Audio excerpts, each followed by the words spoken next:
শুকনা মৌসুমে পানি আটকায়। ওরা পানি দেয় আর আমরা ইলিশ মাছ চাষ করে ওদেরকে পাঠাই। ওরা শুধু নেয়, আমাদেরকে দিতে চায় না। বাংলাদেশের পরীক্ষিত শত্রু হচ্ছে হিন্দুস্তান। তার সাথে বাংলাদেশের কোনো বন্ধুত্বপূর্ণ সম্পর্ক থাকতে পারে না। বলে প্রতিবেশী তো সম্পর্ক রাখতে হয়। উত্তর কোরিয়ার পাশে দক্ষিণ কোরিয়া,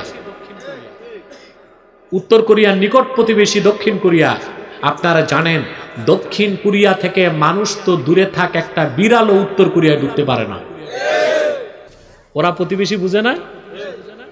আমেরিকার নিকট প্রতিবেশী মেক্সিকো, আমেরিকা মোটা কাঁটাতারের বেড়া দিয়ে মেক্সিকো আলাদা করে রাখছে। প্রতিবেশী সম্পর্ক নাই, কারণ শত্রু তো শত্রুই। ভারত কাঁটাতারের বেড়া দিয়ে আমাদের দেশের লোক যাইতে দেয় না, কিন্তু ওদের